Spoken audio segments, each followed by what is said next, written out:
Buen día, ¿cómo estamos? Creo que es la pesadilla de todo predicador que te digan pasar al frente y no sabías nada. Bueno, estamos estudiando una serie que hemos comenzado ya hace varios domingos, que son las iglesias del Apocalipsis, las cartas, las epístolas que Jesús envía a estas 7 iglesias, ¿sí? Así que yo te invito que vayamos abriendo ahí Apocalipsis capítulo 2. Hoy toca la 4ª iglesia, la iglesia de Tiatira, Apocalipsis 2:18. Lo que vamos a hacer, vamos a leer toda la carta y vamos a empezar a tratar de descifrar un poquito qué está pasando en esta iglesia. El versículo 18 comienza así, dice: y escribe al ángel de la iglesia en Tiatira, el Hijo de Dios, el que tiene ojos como llama de fuego y pies semejante al bronce bruñido, dice esto: yo conozco tus obras, amor, fe y servicio y tu paciencia, y que tus obras postreras son más que las primeras.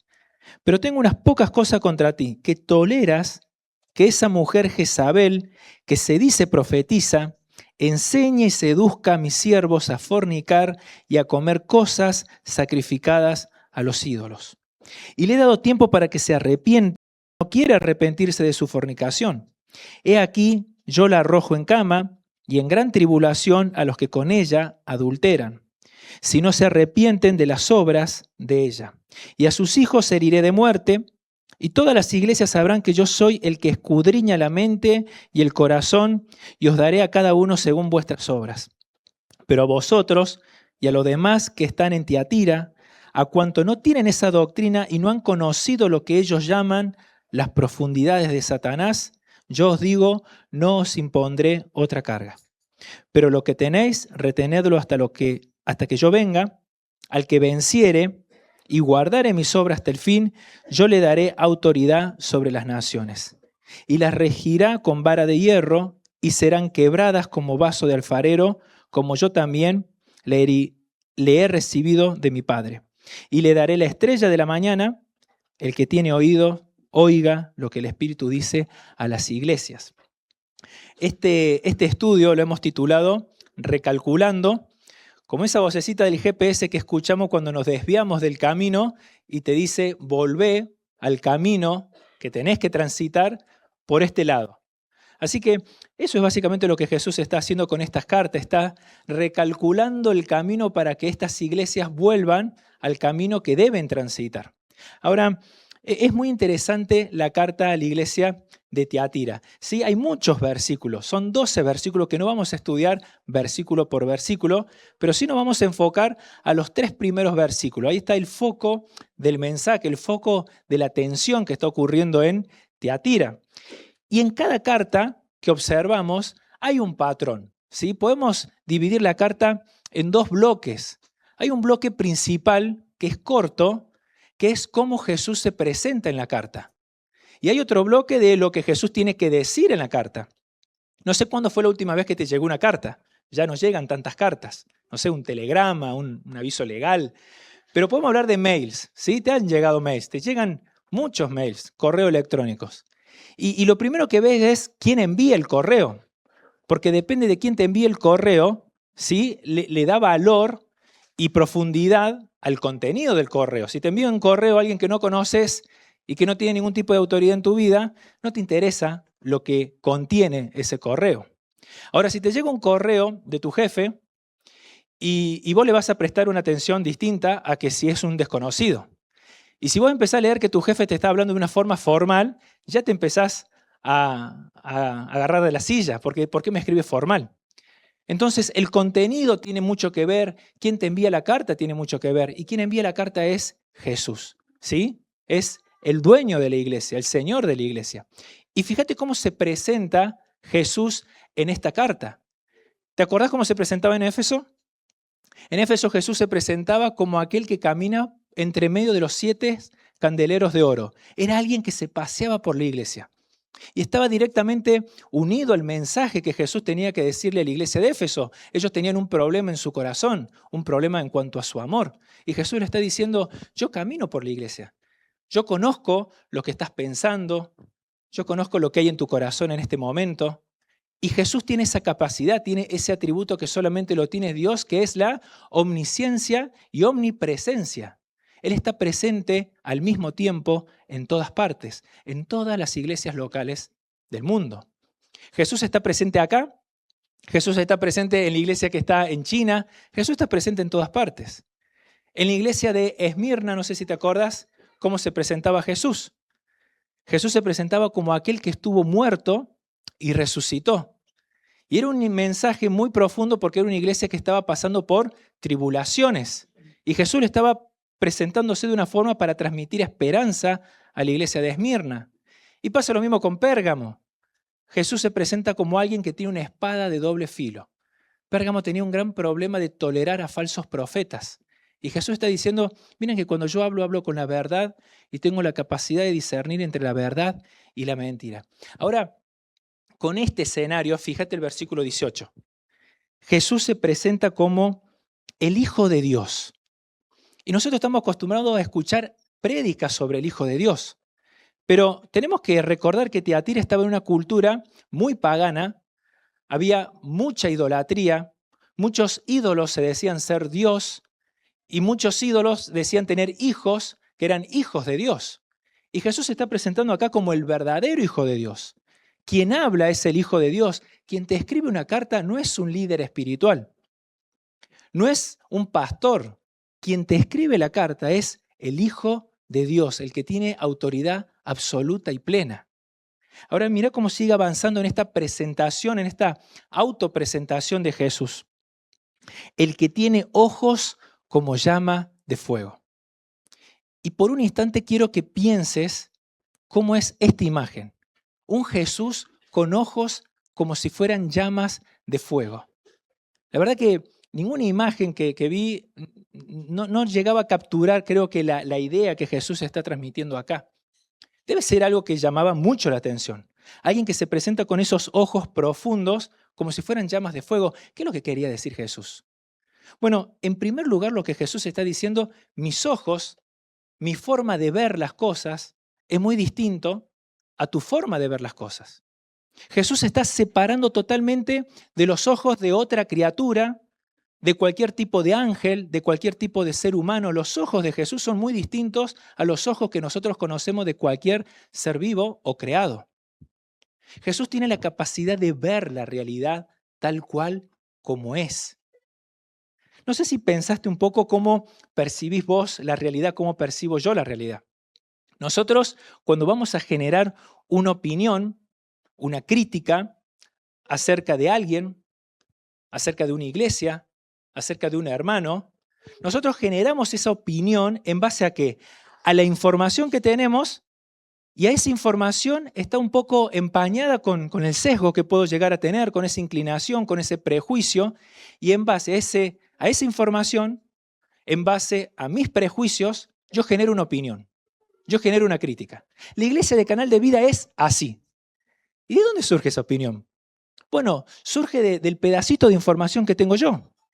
Y así surgen todas las opiniones. Las opiniones que vos tenés de la política, de economía, de una empresa, surgen en base al pedacito chiquito de información que tenés y eso está empañado encima por tu criterio, por tu inclinación, por tu prejuicio. Y así andamos. Esa es la forma que tenemos de ver. Ahora fíjate la mirada de Jesús. Jesús es el único que conoce toda la información. Jesús es el único que tiene la información completa, plena. Él tiene el atributo de la omnisciencia. Él tiene toda la información, todo el conocimiento y tampoco no está sesgado la mirada de Jesús.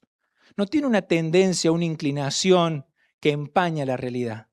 Entonces cuando Jesús se presenta, y esto está muy ligado a lo que tiene que decirle a Tiatira, se presenta como alguien que ve la realidad, tal cual como es. Si vos creés que tenés la posta en la opinión de algo, en realidad no tenemos la posta. El único que tiene la posta es Jesús, porque ni vos ni yo tenemos ojos de fuego o como llamas de fuego. Jesús tiene la posta a la hora de ejercer una crítica, una opinión en cuanto a su iglesia, en cuanto a un hermano, en cuanto a una hermana. ¿Qué quiero traer con esto? Y un llamado a la humildad. Y siento que Dios está hablando acá. Es un llamado a la humildad. Cuando nosotros vamos a opinar de alguien, cuando nosotros vamos a opinar de la obra de Dios en algún lugar, y por lo menos tenemos que tener la humildad de decir, yo no tengo toda la información. Si yo voy a criticar algo, por lo menos tener la humildad de decir, puedo equivocarme, ¿eh? Puede que lo que yo estoy opinando no sea la certeza plena, pura, absoluta, porque en realidad es Dios quien tiene toda la información. Así que esto nos posiciona. El mirar a Cristo me ubica donde estoy parado y ubica donde está parado Jesús. Él es el único que ve, Él es el único que observa. Y Jesús se sigue presentando en el versículo 18 y dice, y pies semejante al bronce bruñido. El bronce bruñido es ese bronce refulgente que sale de un horno, que tiene ese rojo vivo. Y Jesús, ¿qué está diciendo con esto de pies como bronce bruñido? Bueno, no solamente está hablando de autoridad. Su autoridad ya lo dejó claro al presentarse como el Hijo de Dios. Ahora, si Jesús solamente fuera alguien que tiene ojos para ver y nada más, podríamos decir que Jesús es el gran observador y nada más. Jesús es el gran espectador universal de las cosas que pasan, que suceden y nada más. Pero de los ojos pasa a los pies. ¿Por qué? Porque Jesús está diciendo, yo tengo la firmeza suficiente para actuar. No solamente tengo la capacidad de ver, sino tengo la capacidad para actuar y para ejecutar algo que estoy viendo. Esa es la forma que tiene Jesús de presentarse en esta iglesia. Alguien que ve y alguien que actúa. Y ahí pasamos a lo que es esta iglesia, la iglesia de Tiatira. No vamos a entrar en términos geográficos y esas cosas, pero podríamos decir que Tiatira es una iglesia chiquita. Probablemente es la iglesia más chiquita de los 7. No se encontraba en un lugar tan privilegiado, no se encontraba en un lugar donde había muchas personas que eran influyentes en el imperio. Era un lugar chiquito con una iglesia chiquita. Y no sé cuántos miembros habrá tenido esa iglesia. Yo no sé si Canal de Vida habrá sido más grande que Tiatira, no lo sé, pero era una iglesia pequeña. Ahora, no deja de llamar la atención que es la iglesia más pequeña, pero es la carta más extendida que Jesús le dedica a una iglesia. Fíjate que las iglesias más grandes, Jesús le dedica una carta más reducida. ¿Qué quiero decir con esto? Que Jesús le da el mismo valor, ¿sí? Fíjate que nosotros a veces valoramos una iglesia si es más grande o dónde está ubicada y quizá le damos una importancia distinta al otro, no sé. Pero Jesús le da el mismo grado de importancia a una iglesia pequeña, a una iglesia que probablemente tenía 50 miembros, ubicado en un lugar que no era estratégico, donde no había miembros influyentes en la política, le dedica una especial atención a Tiatira. ¿Qué sabemos de Tiatira? Bueno, Pablo en Hechos tuvo una visión donde había un hombre macedonio, le dice, vení, predicá, pasa por acá. Él cuando va a Europa, entra por Filipos, pasa por la orilla de un río y encuentra una mujer vendedora de púrpura llamada Lidia, proveniente de Tiatira. Eso es lo único que sabemos de Tiatira. Había una hija de Dios ahí llamada Lidia, vendedora de púrpura. Era el principal sustento económico de esta región, vender ese pigmento de púrpura. Pero sin detenernos tanto en eso, vamos a entrar a lo que Jesús tiene para decirle a esta iglesia y comienza con elogios. Y nos vamos a detener en los elogios tan particulares que tiene Jesús frente a esta iglesia. Versículo 19. Jesús dice, yo conozco tus obras. Y nos detenemos ahí. Cuando Jesús está diciendo yo conozco tus obras, no está diciendo, yo conozco tus obras, como diciendo, está todo mal. Jesús de una forma honesta, clara, está reconociendo las obras que había en Tiatira. Está elogiando las obras de esta iglesia. Y si Jesús está elogiando las obras, está diciendo que esas obras que la iglesia tenía era el fruto del espíritu de los hermanos que formaban esa iglesia. No eran obras humanas, eran obras provenientes del Espíritu Santo. Eran obras que Jesús aprobaba. Y sigue diciendo, yo conozco tu amor. Fíjate el elogio de Jesús. El amor de la iglesia de Tiatira. Amor es, la palabra que se usa ahí es ágape, es ese tipo de amor que uno se entrega sin esperar recibir nada a cambio. Ese amor que uno da sin esperar nada, el amor de Corintios 13, es el amor que Dios derramó en nuestros corazones en Romanos 5:5.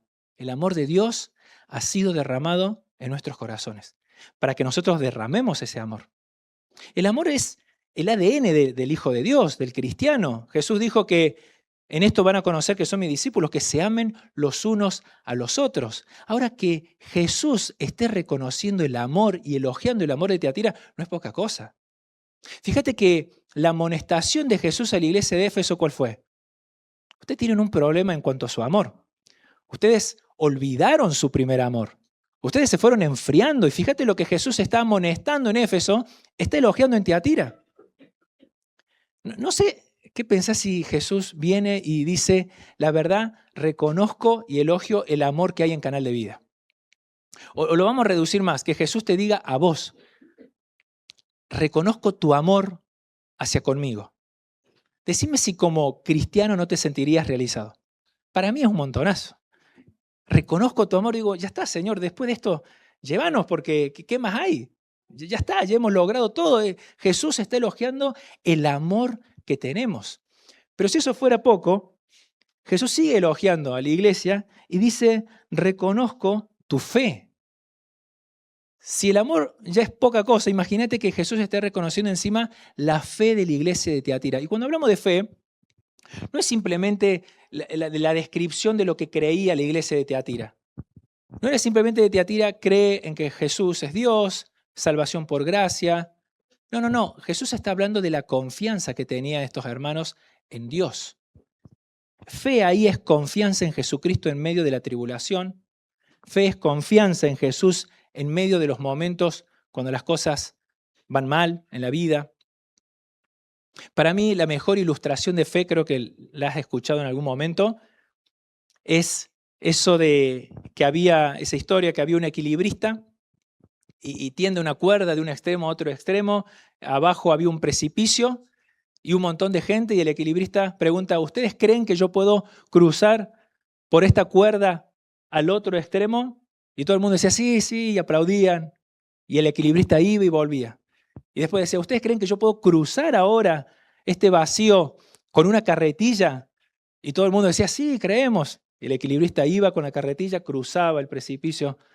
Y después dice, ¿ustedes creen que yo puedo subir a alguien y cruzar y volver? Sí, decían todos. Bueno, ¿quién se anima? Y nadie se animó. ¿Qué pasaba ahí? Todos creían, pero ninguno confiaba. Y esa es la realidad de la fe. No es decir, yo creo en Jesús. El tema es, ¿te animás a confiar en Jesús? ¿Te animás a confiarle tu vida a Jesús? Porque si Jesús hubiera sido el equilibrista, hubiera dicho, ¿quién se anima a subirse a la carretilla? Los de Tiatira levantaban la mano. Yo, Jesús. Si Jesús estaba reconociendo y elogiando la confianza que tenían estos hermanos en Jesús. Y esos son los elogios que Jesús tiene para esta iglesia y sigue avanzando y dice, reconozco su servicio. Y servicio es más que una iglesia activa que tenía distintas actividades, era un principio de vida que tenían estos hermanos. Estos hermanos se caracterizaban porque ayudaban los unos a los otros. Tenían una entrega de vida los unos hacia los otros y también hacia con los de afuera. Eso es lo que estaba reconociendo Jesús. Ese estilo de vida de servir al otro, de estar siempre dispuesto. Y acá entramos en un terreno más de materializar esto que solamente Jesús ve, que es el amor ágape, que es la confianza. Ellos lo manifestaban en un estilo de vida de servir a Dios. Ellos se identificaban con Jesús, que es el máximo siervo. Y su vida, la vida de Cristo, se hacía latente en la vida de los hermanos de Tiatira que manifestaban ese servicio. Y ya acá nosotros podemos decir cuántas cosas buenas tiene Tiatira. Jesús avanza y dice, si me acompañas ahí en el versículo 19, también reconozco tu paciencia. La paciencia que habla Jesús ahí es de la perseverancia. Estos hermanos eran perseverantes. Fíjate que sin la virtud de la perseverancia, esas cosas que a lo mejor existieron en tu pasado, cuando conociste a Cristo, que floreció, muy grande, muy lindo, pero si no hubo perseverancia, esas cosas se pudieron haber marchitado. Y quizás hay un descenso. Ahora, la virtud de la perseverancia permite que el amor, la fe, la confianza, en vez de declinar, esté estable y esté en aumento. De hecho, la perseverancia da pie al último elogio que tiene Jesús hacia esta iglesia, que es: y conozco que tus obras postreras son más que las primeras. Fíjate esto. Fíjate que incluso en la iglesia de Éfeso, lo vamos a agarrar con muchos ejemplos, Jesús le dice, bueno, lo que tienen que hacer es volver a las primeras obras. Ustedes, al irse apagando, dejaron de hacer aquellas primeras obras. Vuelvan a hacer las primeras obras. Ellos habían decrecido en cuanto a su servicio, a sus obras, pero acá Jesús está diciendo algo totalmente distinto. Ustedes son al revés. Sus obras van en aumento. Ustedes están progresando. Sus obras postreras son mayores que las primeras. Qué difícil eso. No sé si analizás tu vida y analizás las obras en el presente, si son mayores o menores que las primeras obras cuando conociste a Cristo. Y cada uno puede empezar a analizarse. Y sabemos lo difícil que es que mis obras presentes sean mayores a las primeras obras que cuando conocí a Dios. Bueno, esta iglesia se caracterizaba por eso. Iban en aumento. Yo te hago una pregunta. ¿Te hubiera gustado congregarte en Teatira? A mí sí. ¿Te hubiera gustado conocer por lo menos Teatira? Yo mínimamente sí. Una iglesia que ama, que confía, que tiene fe, que tiene servicio, que sus obras aumentan. Realmente decís, esta es la corona de las iglesias, esta iglesia ya está para ascender al cielo. Pero ahora viene la amonestación. Y fíjate esta realidad que parece una realidad paralela a lo que estamos estudiando. Versículo 20. Pero, dice Jesús, pero tengo, y se puede leer de forma literal, tengo algo contra ti, que toleras que esa mujer Jezabel, que se dice profetiza, enseñe, seduzca a mis siervos a fornicar y a comer cosas sacrificadas a los ídolos. Durísimo. Oye, Señor, ¿de qué iglesia estás hablando? Acá el que fue escribiendo no quiso poner otra iglesia, otro título. ¿Cómo puede ser posible que Jesús esté dando tantos elogios a una iglesia, y elogios realmente difíciles de alcanzar, que es el fruto del Espíritu Santo manifestándose en la iglesia, y que al mismo tiempo tenga este gran pecado de lo que Jesús está detallando, que era tolerar a esa mujer Jezabel que se dice profetiza, es decir, que era alguien que decía que hablaba por boca de Dios, que hablaba de parte de Dios, pero no era profetisa, no venía de parte de Dios, y dice que enseña y seduce de tal forma que hace fornicar a sus siervos y a participar en el pecado de la idolatría. Vamos a desmenuzar un poquito esto. Jesús está señalando a una tal Jezabel. Jezabel en el Antiguo Testamento fue una mujer, fue la esposa del rey Acab, posiblemente la mujer más diabólica que se menciona en la Biblia. Era alguien que con su astucia, con su engaño, con su seducción, llevó a todo un reino a adorar a los ídolos. Llevó a toda una nación a inclinarse a distintos ídolos como Acera, como Baal. Introdujo toda una manifestación idolátrica que el reino del norte de Israel fue tras esos ídolos. Y cometían todos los pecados que estos ídolos demandaban en su adoración. Era realmente una mujer diabólica que Jesús trae a colación su nombre. Todos interpretan que no había una mujer literalmente llamada Jezabel. Era una referencia hacia el obrar de esta mujer del Antiguo Testamento que estaba haciendo en esta iglesia. Los comentaristas ahí se dividen si era una mujer o era un grupo de personas que tenían ese mismo espíritu, esa misma forma de actuar dentro de la iglesia. Algunos dicen que incluso podría haber sido la mujer de un líder, de un pastor. Otros se inclinan que era un grupo de personas. Pero el punto no está ahí. El punto está que el problema de la iglesia era que toleraba este pecado. Toleraba este grupo de personas o a estas personas que enseñaba y que seducía y que engañaba a las personas. El gran problema de Tiatira, ¿cuál era? La tolerancia frente al pecado. El gran problema de Tiatira era la pasividad que tenían frente al pecado. Ahora, si vos tuvieras que dar una opinión de esta iglesia, ¿qué dirías? ¿Qué opinión dirías acerca de Tiatira? Yo pensaba que podemos estar entre dos opiniones. Uno diría, bueno, por lo que conocí de Tiatira, son unos hipócritas, la verdad.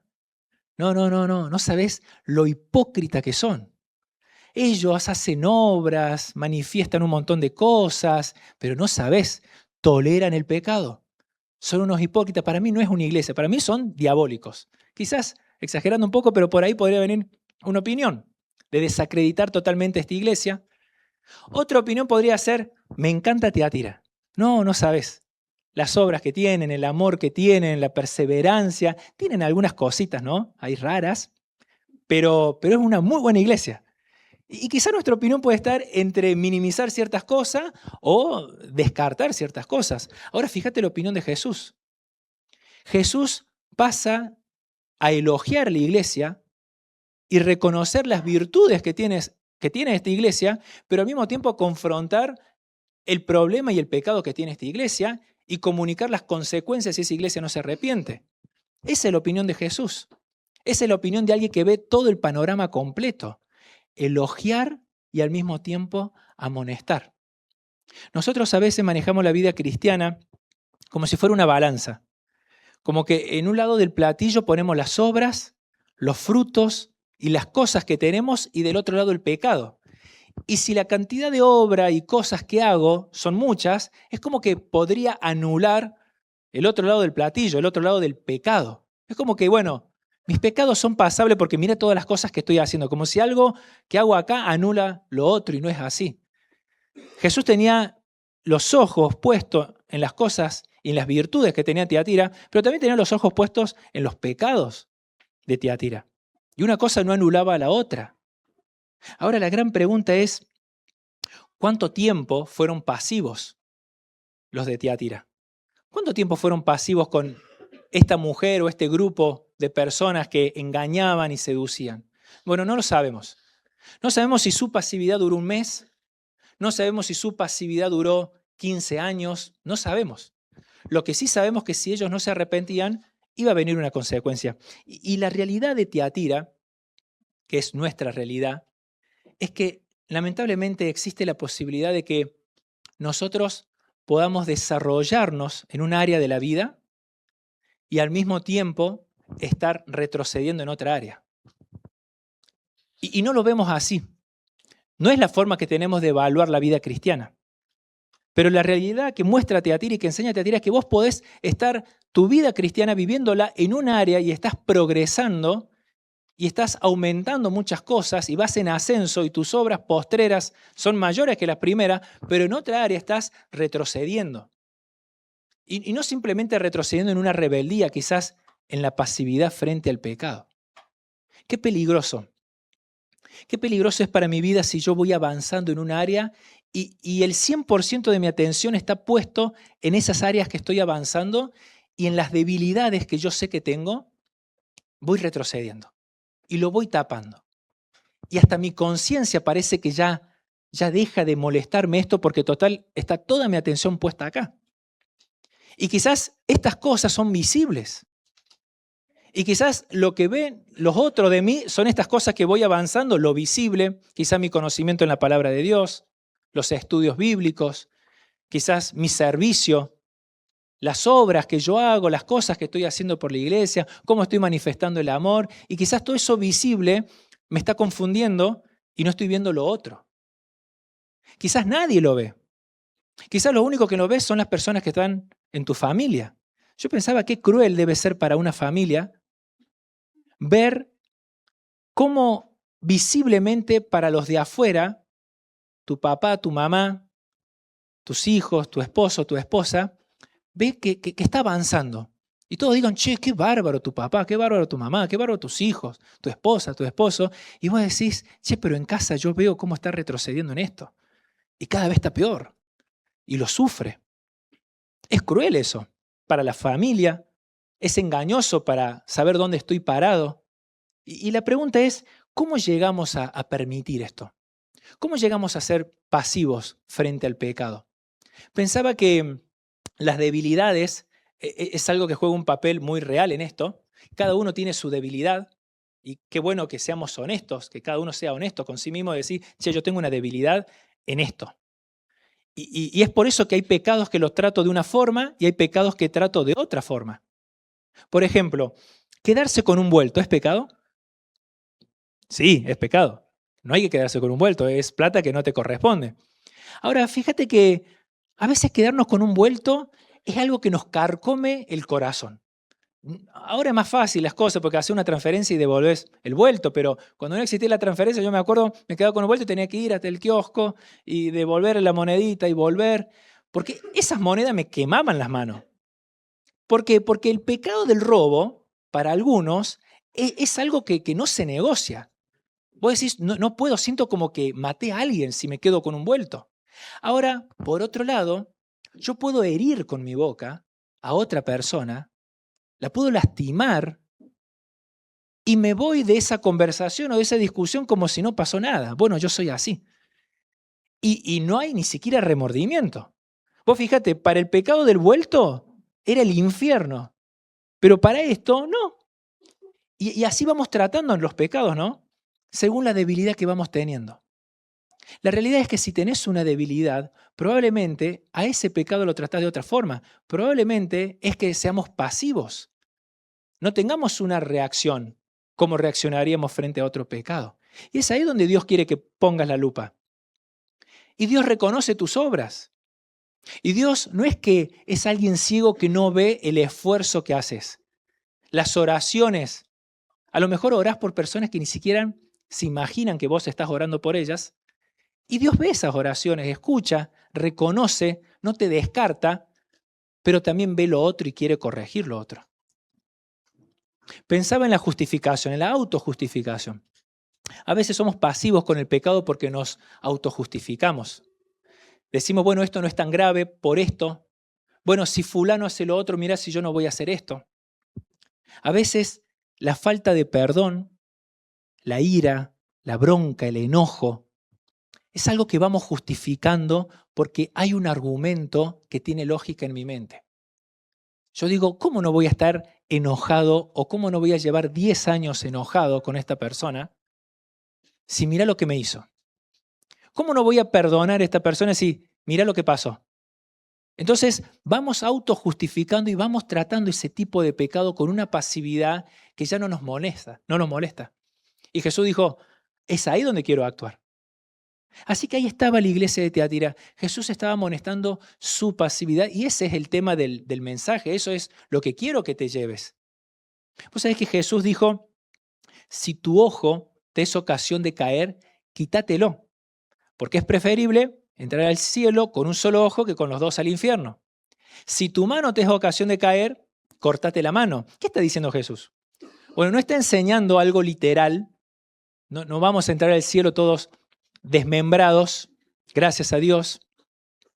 Pero lo que Jesús está diciendo es que no podés ser pasivo frente al pecado.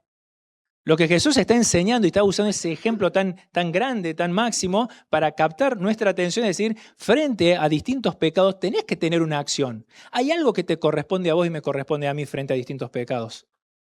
Hay algo que yo tengo que hacer. Y lo tengo que hacer yo, no lo puede hacer otra persona. Sos vos el que tenés que sacarte el ojo, no otra persona. Yo tengo que tener ese compromiso de accionar frente a ese pecado. Y Jesús está diciendo, mira, como mínimo hace algo. Y recordaba una historia en el Antiguo Testamento, cuando yo me preguntaba cuál es el máximo grado de pasividad que alguien puede tener frente al pecado, se me venía la historia de Samuel, en el libro de Samuel, un sumo sacerdote llamado Elí. Elí era un sumo sacerdote, era encargado de ofrecer sacrificio, tenía una tarea muy solemne. Sus hijos eran sacerdotes y sus hijos tenían un abuso en el cargo que tenía. Ellos pecaban deliberadamente y Elí dejaba que sus hijos pecaran. Ahora, cuando Dios confronta a esta familia, las palabras de Dios es muy fuerte. Dice, y Elí no les estorbó frente al pecado de sus hijos. Fíjate que Dios está diciendo como mínimo Elí tuvo que haberle estorbado. Y quizás ese es lo mínimo que te está pidiendo Dios frente a un pecado que estamos aceptando, que no nos estamos oponiendo, como mínimo séle de estorbo. Como mínimo poner un obstáculo, cosa que te sea difícil de llegar a ese pecado, pero ya cuando dejas todo el camino abierto para acceder a ese pecado y ya no pones ningún tipo de resistencia, Jesús dice, eso trae una consecuencia muy difícil. Y Jesús habla de la consecuencia ahí en Tiatira. Y habla de enfermedad, habla de muerte, habla de un montón de cosas que sin lugar a duda estaba por llegar a esta iglesia. Ahora, ¿cómo estamos nosotros, no? ¿Estamos oponiéndonos frente a distintos pecados? ¿Estamos siendo de estorbo como mínimo? ¿O simplemente nos hemos abandonado a ciertas áreas de la vida? Total, estamos bien en otras áreas. Esa es la reflexión que Dios está trayendo a esta iglesia. Y fíjate que Jesús continúa y te lleva al arrepentimiento. Jesús habla de que incluso en el versículo 21 dice, y he dado tiempo para que se arrepienta, pero no quiere arrepentirse. Había algo serio en esta persona o en este grupo de personas, no querían arrepentirse. Ellos habían puesto en su corazón, yo voy a seguir por este camino. Ahora, sigue hablando Jesús y dice, voy a traer consecuencias y también si no se arrepienten aquellos que son engañados, también están en un problema. Fíjate que la excusa fui engañado no sirve. Fíjate que la excusa fui seducido no es una licencia para decir no voy a llevar la consecuencia. Siempre el arrepentimiento es el medio que Dios da para nosotros que podamos salir de ese pecado. Y Jesús llama al arrepentimiento de esta iglesia. Jesús siempre llamando al arrepentimiento. Y Jesús encima te da promesa de las cosas lindas que te va a pasar si te arrepentís. En el versículo 28 dice, y le daré la estrella de la mañana. Apocalipsis 22, Jesús mismo se presenta como la estrella reluciente de la mañana. Jesús está diciendo, aquellos que se arrepienten, aquellos que toman en serio estas cosas, van a disfrutar de esa comunión perpetua conmigo. Y la carta termina como todas las cartas diciendo, el que tiene oídos, oiga lo que el Espíritu tiene para decirle a las iglesias. No es simplemente escuchar, es simplemente decir, necesito obedecer. Jesús está diciendo, ¿tenés oído para oír? ¿Querés obedecer? ¿O querés resistir a la voz del Espíritu Santo y seguir actuando pasivamente frente al pecado? Vamos a cerrar los ojos, vamos a orar.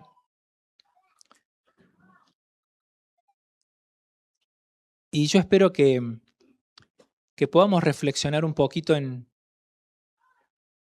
primero quién es Jesús, que es alguien justo a la hora de emitir un juicio, una crítica, una observación. Es alguien que no te descarta, es alguien que reconoce esas buenas obras que a lo mejor nadie ve y te elogia por eso, pero al mismo tiempo te ama tanto que no va a dejar pasar si hay pasividad en tu vida frente a un pecado. Te damos gracias, Dios, porque eres un Dios de amor, eres un Dios que estás presente en la iglesia, estás presente en medio de nosotros y traes esta palabra tan solemne de mostrar cómo es Jesucristo, cómo es tu Hijo. Señor, cuánta reverencia trae saber que Jesús lo ve todo, que no hay nada que sea oculto frente a sus ojos. Y también cuánta esperanza saber que Él ve esas situaciones difíciles que estoy atravesando, esas lágrimas, esos dolores, que no le es oculto a Él. Y te doy gracias por el Espíritu Santo que nos señala esas áreas, Señor, que estamos siendo muy pasivos frente al pecado. Señor, todo lo bueno que tenemos proviene de vos y te damos gracias si hay algo bueno en nosotros. Pero también te pedimos ayuda para poder reaccionar de una forma concreta, sin tolerar aquellas cosas que a ti te desagradan. Que le seamos de estorbo, Señor, a esos pecados que están destruyendo nuestra vida. En el nombre de Jesús, amén.